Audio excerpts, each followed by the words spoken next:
Bonjour Gadel 24 News, il est 19h. Merci de nous rejoindre pour cette nouvelle édition. Tout de suite les titres. À la une ce soir, la libération de plus de 600 détenus palestiniens retardés par l'occupation sioniste qui se dérobent devant l'accord. Les familles des prisonniers désemparées.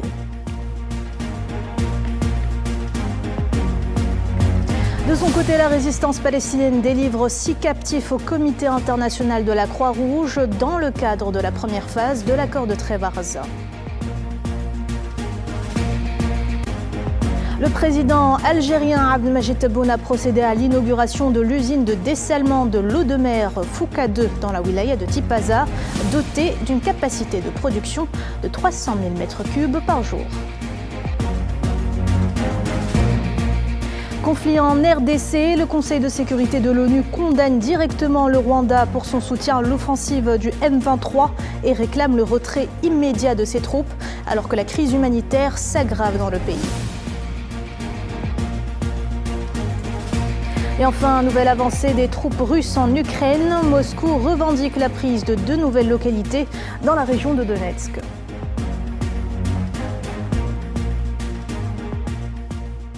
Bonsoir à tous. La mise en œuvre de la première phase de l'accord de trêve à Gaza se poursuit. La résistance palestinienne a rempli ce samedi sa part du marché, ce qui n'est pas le cas du côté sioniste. L'entité sioniste a annoncé le retardement de la libération de 600 prisonniers palestiniens détenus dans les geôles sionistes.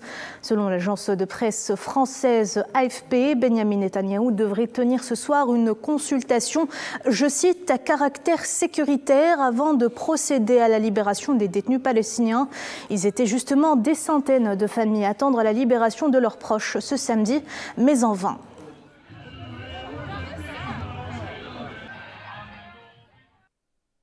Les échanges de prisonniers se poursuivaient pourtant ce matin par la résistance palestinienne dans le cadre de la mise en œuvre de la première étape de l'accord de trêve à Gaza. Le Comité international de la Croix-Rouge a d'ailleurs récupéré 3 captifs remis par le Hamas à Nusayrat au centre de l'enclave.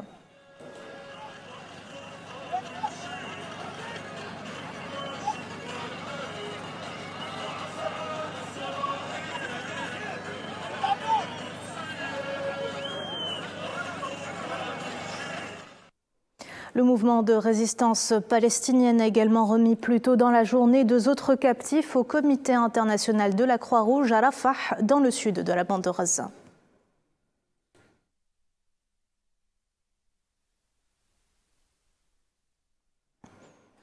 Le CICR, qui a par ailleurs récupéré ce samedi le 6e et dernier captif devant être libéré dans la bande de Gaza, toujours dans le cadre, je le rappelle, de la première phase de l'accord de trêve conclu entre les 2 parties.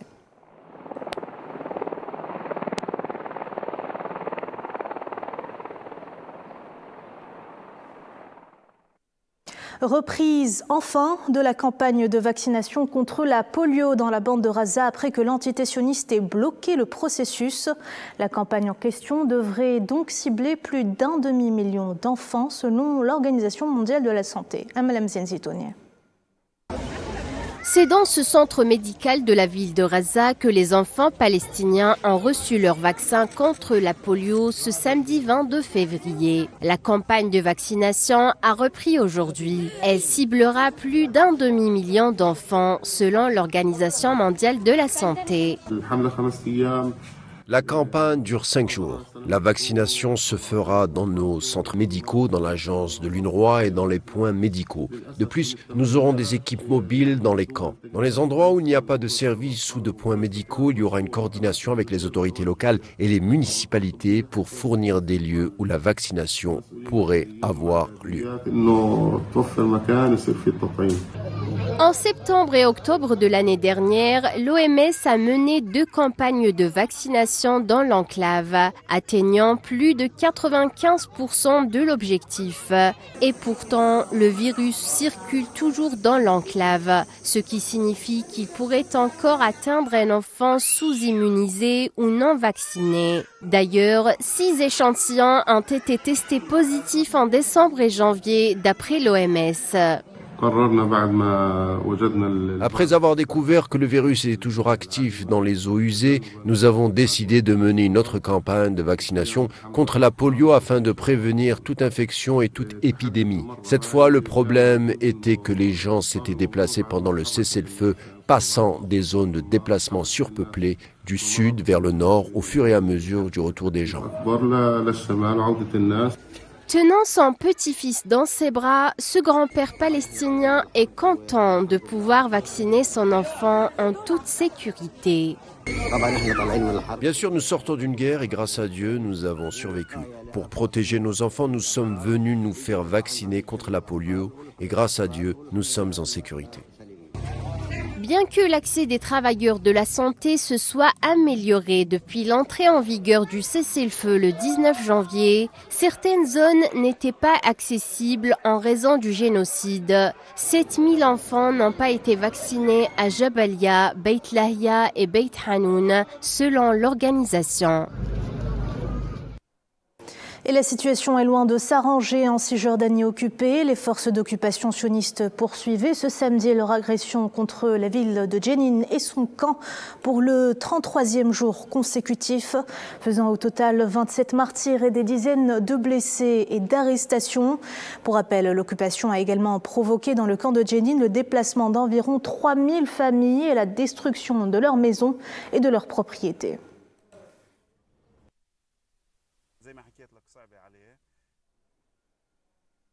Et sachez que les principales victimes de la machine de guerre sioniste restent les enfants. Ce samedi, une famille palestinienne pleurait le martyre de sa fille, Rimas Al-Amouri, âgée de 13 ans seulement. L'adolescente est tombée en martyr vendredi après avoir été délibérément ciblée par des snipers sionistes dans le gouvernorat de Jenin.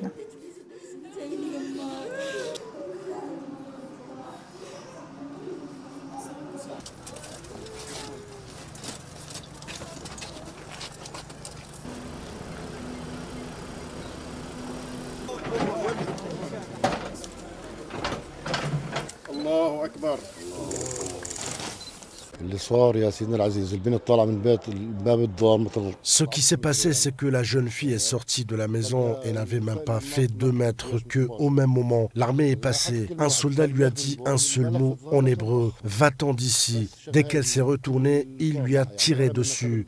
C'est tout ce qui lui est arrivé. À peine une demi-heure plus tôt, elle était allée au supermarché voisin et avait acheté des produits de première nécessité comme d'habitude. Le poste de contrôle israélien installé au sommet de l'immeuble Abou el-Hidja surplombe toute la zone, toute la rue et le carrefour. Il savait que nous étions de retour dans cette maison depuis plus de 2 ou 3 semaines. Et c'est une zone sûre, ce qui signifie que l'armée passe régulièrement sans problème. Hier, un soldat criminel a déchaîné sa haine contre une jeune fille de 13 ans. Voilà ce qui s'est passé.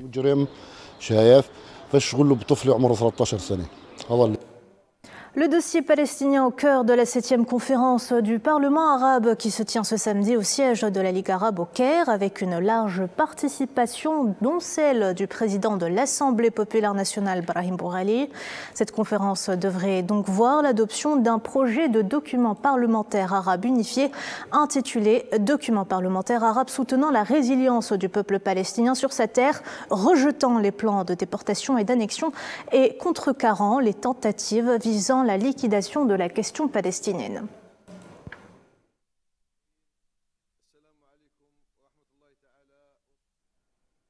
On en parlait tout à l'heure en titre, le président algérien Abdelmajid Tebboune a procédé ce samedi à Fouka, dans la wilaya de Tipaza, à l'inauguration de l'usine de dessalement de l'eau de mer Fouka 2. Dans ce sillage, le président de la République a écouté un exposé sur cette usine dotée d'une capacité de production de 300 000 m3 par jour. Pour rappel, ce projet d'envergure s'inscrit dans le cadre du programme national décidé par le président Tebboune pour la réalisation de 5 grandes usines de dessalement dans les wilayas de Taraf, de Béjaïa, de Boumerdes, de Tipaza et d'Oran.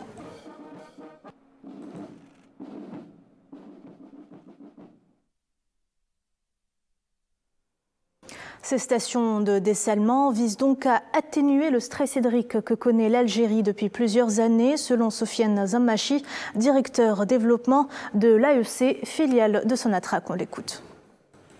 Bon, la station de dessalement d'eau de mer ou bien l'usine de dessalement d'eau de mer de Fouca s'inscrit dans le programme complémentaire lancé par les pouvoirs publics visant la diminution, on va dire, et l'atténuation du stress hydrique sévissant dans le pays depuis plusieurs années. L'usine de dessalement, Inch'Allah, après sa mise en service, elle va permettre d'alimenter plus de 3 millions d'habitants. De population donc dans la région, ce qui permettra d'avoir les quantités et les quotas requis par rapport à cette population. Donc le délai de réalisation, c'était parmi les contraintes et parmi les défis qui ont été relevés par les sociétés algériennes, par Algerian Energy Company, par Sonatrach, c'est-à-dire vu ce défi qui est un petit peu c'était pas difficile, mais c'était un petit peu très court, c'est-à-dire en termes de délai de réalisation. Et ce qui est adopté à l'international, même à l'échelle mondiale, c'est des délais qui sont compris entre 34 et 56 mois. Alhamdoulilah, nous avons pu réaliser cette installation dans 25 mois. Sahara occidentale, le président sahraoui Ibrahim Ghali a réaffirmé sa détermination à poursuivre la lutte sans relâche jusqu'à atteindre ses objectifs nationaux pour lesquels il a fait de grands sacrifices représentés par la liberté et l'indépendance. Ce sont là des propos exprimés en marge de la visite vendredi d'une délégation italienne dans les territoires sahraouis. Soutien international à la cause sahraoui, le président du Sénat mexicain Gerardo Fernández Noroña a affirmé jeudi sa solidarité et son soutien à la République arabe sahraoui démocratique, et ce lors de la 43e réunion ordinaire du Forum des pouvoirs législatifs d'Amérique centrale, des Caraïbes et du Mexique qui s'est tenu au Honduras, ajoutant qu'un effort doit impérativement être fait pour parvenir au respect de la souveraineté de la RASD. Le président tunisien Kais Saïed a réitéré la ferme position de son pays en matière de soutien au peuple palestinien. Lors d'une rencontre vendredi avec son chef de la diplomatie Mohamed Ali Nofti, le président Saïed a rappelé que la Tunisie, à la lumière des changements rapides que connaît le monde aujourd'hui, est constante dans ses positions, notamment en se tenant aux côtés du peuple palestinien dans sa lutte à établir son État indépendant avec Al-Quds pour capitale.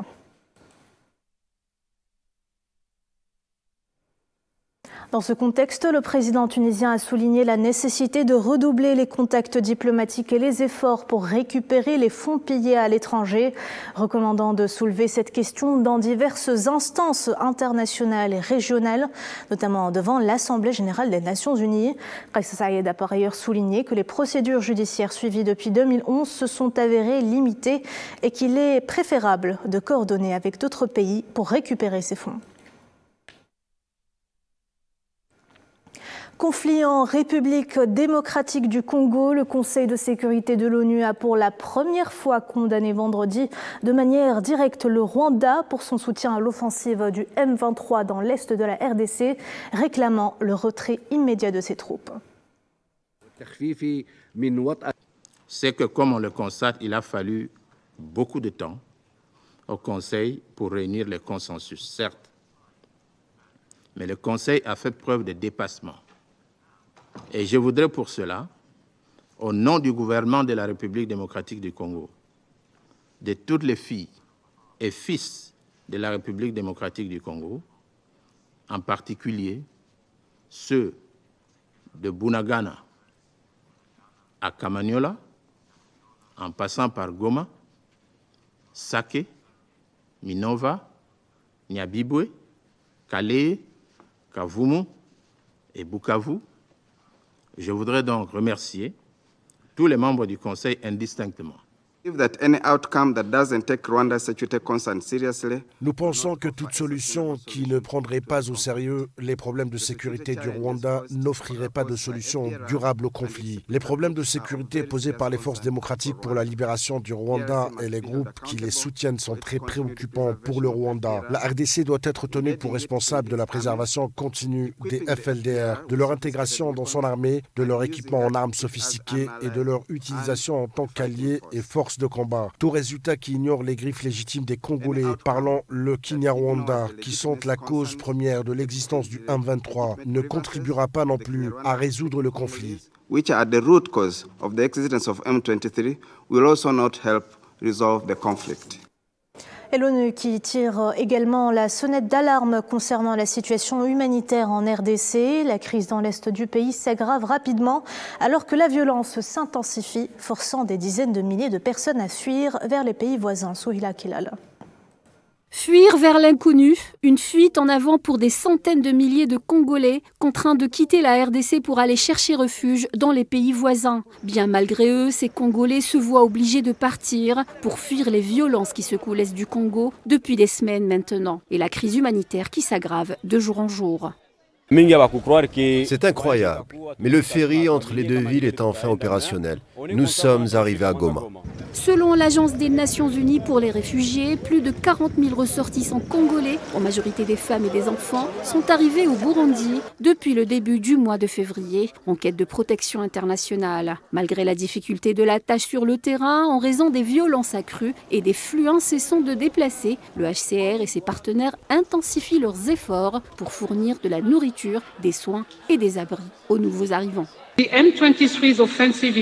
Les offensives du M23 au Nord Kivu et au Sud Kivu ont accru la vulnérabilité des filles et des femmes. Les déplacements massifs, l'afflux de combattants et de prisonniers et la prolifération des armes ont considérablement aggravé les risques. Dans le même temps, les contraintes logistiques et sécuritaires continuent d'entraver la capacité des Nations Unies à vérifier les cas signalés.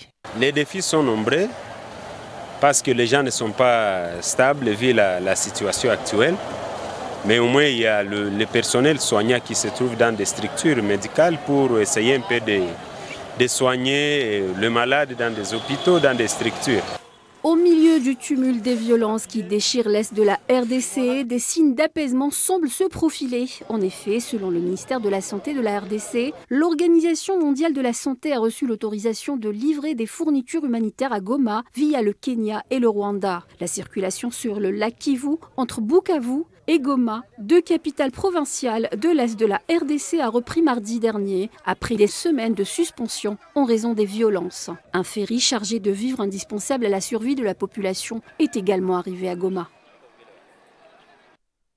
Guerre au Soudan, la ville de Oued Madani au centre-est du pays reprend petit à petit ses activités après que l'armée ait repris le mois dernier la ville aux forces de soutien rapide.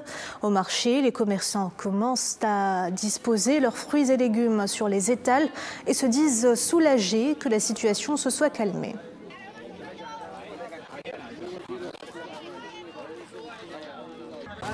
La ville est sûre maintenant, tout va bien. Le marché fonctionne comme vous pouvez le voir, ainsi que les transports. Mais il manque encore une chose. Les gens doivent revenir dans leur état.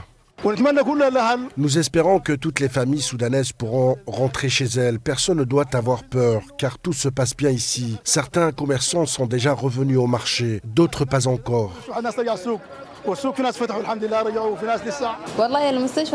L'hôpital fonctionne très bien et les médicaments sont disponibles. La vie est enfin revenue à la normale. Les choses ont complètement changé, Dieu merci, contrairement à avant. En général, la situation sanitaire est bien meilleure qu'avant, mais nous avons encore besoin de certaines choses pour le service de gynécologie obstétrique. Il manque beaucoup de choses. Nous dépendons toujours des générateurs car il n'y a pas d'électricité et avant cela, nous dépendions de l'énergie solaire. Nos fournitures chirurgicales, y compris les sutures, sont presque périmées et nous avons vraiment besoin de plus de matériel d'anesthésie. Au Sénégal, le Premier ministre Ousmane Sonko a qualifié ce samedi de particulièrement catastrophique et inquiétant le rapport sur la gestion des finances publiques du pays entre 2019 et 2024 sous l'ex-président Macky Sall, appelant les citoyens sénégalais à un vrai sursaut. Ce qui ressort de ce rapport est particulièrement catastrophique pour ce pays, particulièrement inquiétant et nécessite de la part de nous tous, citoyens sénégalais, un sursaut, un vrai sursaut. Nous sommes très conscients que la plupart des pays, quand ils sont confrontés dans cette situation, le premier réflexe c'est de tomber dans le piège d'austérité. Nous ne sommes pas dans ça. Nous sommes dans le réaménagement qui nous permettrait, tout en tenant compte de la situation catastrophique dont nous avons hérité, de faire les bons choix Au titre des dépenses de fonctionnement de l'État, l'accent sera mis sur la centralisation de certains achats de l'État. Elle concernera notamment les véhicules administratifs et le carburant, les titres de transport, le mobilier et matériel de bureau, le matériel informatique, les logiciels, les frais de publicité, les médicaments et produits pharmaceutiques. S'agissant spécifiquement des véhicules administratifs, le gouvernement va abaisser le standing des nouvelles acquisitions de véhicules. Direction la Zambie où le président Hichilema a limogé vendredi un ministre provincial et 6 secrétaires permanents dans un remaniement ministériel à grande échelle. Le chef d'État les a remerciés pour leur service sans entrer dans le détail de ce remaniement.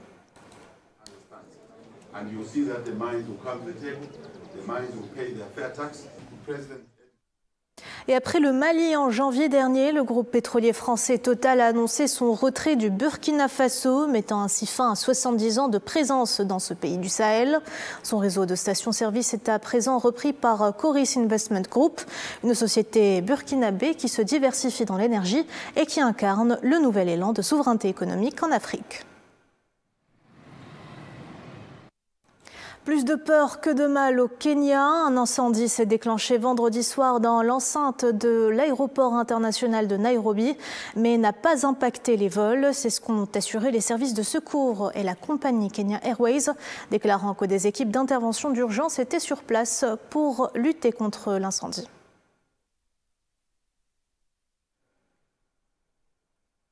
Et dans le reste de l'actualité internationale, le ministère russe de la Défense a déclaré vendredi dans un rapport que ses forces avaient capturé 2 autres localités dans la région de Donetsk, ajoutant que ses unités de défense aérienne avaient intercepté 36 roquettes ukrainiennes HIMARS et un missile Neptune modernisé. Une attaque de drones russes près de la capitale ukrainienne Kiev a fait un mort selon l'agence de presse Reuters. Des fragments de drones ont également touché un bâtiment à l'intérieur de la capitale.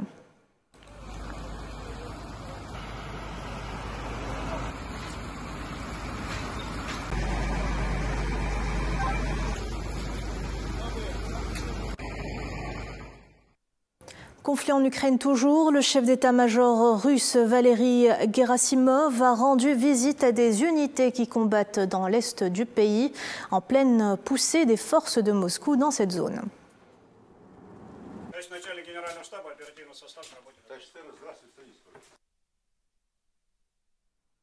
Et de son côté, le secrétaire d'État américain Marco Rubio a exhorté les pays membres de l'ONU à approuver une nouvelle résolution simple et historique, selon lui, proposée par les États-Unis sur le conflit en Ukraine, sans commenter en détail le contenu. On en saura justement plus dans les jours à venir.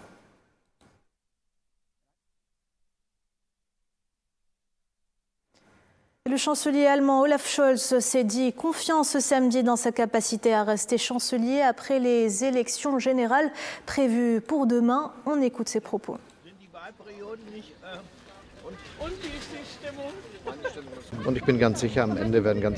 Je suis convaincu qu'à la fin, beaucoup de gens décideront de voter pour le SPD, pour les circonscriptions lors du premier vote et pour le SPD dans son ensemble lors du deuxième vote, afin que nous soyons suffisamment forts et que le gouvernement que je dirige puisse se poursuivre. Alors ayez encore quelques bonnes conversations aujourd'hui.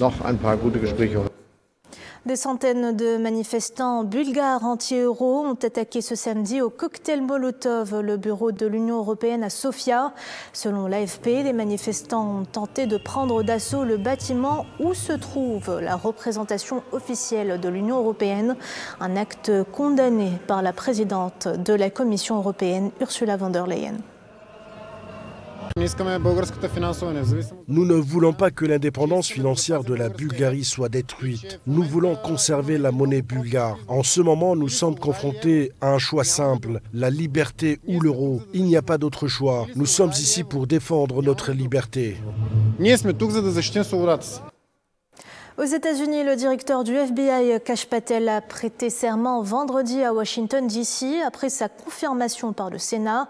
Grand soutien de Donald Trump, l'ancien procureur fédéral souhaite, je cite, « laisser les bons policiers être des policiers et rétablir la confiance dans le FBI ».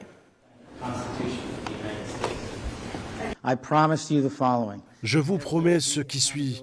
Il y aura une obligation de rendre des comptes au sein du FBI et en dehors du FBI. Et nous le ferons par le biais d'un contrôle constitutionnel rigoureux à partir de ce week-end. Je sais que les médias sont ici. Et si vous avez une cible, elle est juste ici. Ce ne sont pas les hommes et les femmes du FBI. Vous avez écrit tout ce que vous pouviez écrire de faux, de malveillant, de calomnieux et de diffamatoire à mon sujet. Continuez à le faire, continuez. Mais laissez les hommes et les femmes du FBI en dehors de ça. Ils méritent mieux.